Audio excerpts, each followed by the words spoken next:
Hello friends, இன்றைக்கான கடை jokes என்னென்ன அப்படின்றத பார்க்கலாமா? லாஸ்ட் வீடியோ என்ஜாய் பண்ணியிருப்பீங்கன்னு நினைக்கிறேன். இன்றைக்கான கடை ஜோக்ஸ் என்னென்னா, வெண்ணெய் வியாபாரி லெட்டர் எப்படி எழுதுவாங்க? வெண்ணெய் வியாபாரி எப்படி எழுதுவாங்க? யாராச்சும் கெஸ் பண்ணிங்களா? உருகி உருகி எழுதுவார் சார். வெண்ணெய் எப்பயுமே உருகுலங்க, அதனால தான் அப்படி சொல்கிறாங்க. உருகி உருகி எழுதுவார் சார் அப்படி சொல்லிட்டு. எவ்வளோ பேர் கரெக்டாக கெஸ் பண்ணிங்க?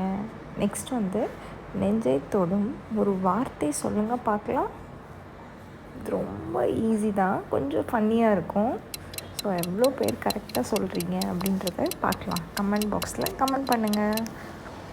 பாசி பனியன் சார். எவ்வளோ பேர் கரெக்டாக கெஸ் பண்ணிங்க அப்படின்றத சொல்லுங்கள் இந்த கடி ஜோக்கு. நெக்ஸ்ட் பாட்டி, நான் ஓட்ட பந்தயம் போகிறேன், என்னை ஆசீர்வாதம் செய்யுங்க பாட்டி அப்படின்ற மாதிரி பேரன் கேட்குறாங்க. பாட்டி அதுக்கு என்ன சொல்லியிருப்பாங்க?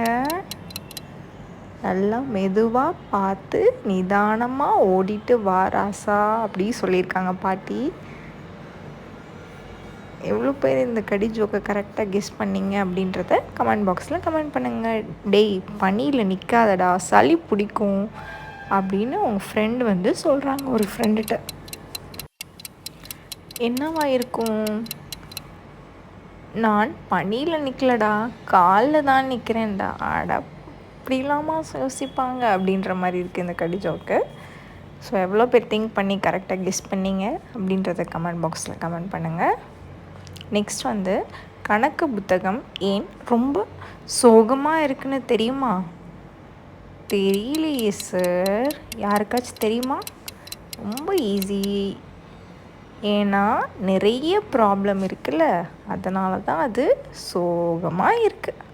எவ்வளோ பேர் இந்த மாதிரி கடி ஜோக்ஸை என்ஜாய் பண்ணிங்க அப்படின்றத எனக்கு கமெண்ட் பாக்ஸில் கமெண்ட் பண்ணுங்கள். இந்த மாதிரி அப்கமிங் வீடியோஸ்க்கு என் பேஜை சப்ஸ்கிரைப் பண்ணிக்கோங்க, ஃபாலோ பண்ணுங்கள். தேங்க்யூ. கீப் வாட்சிங். பாய்.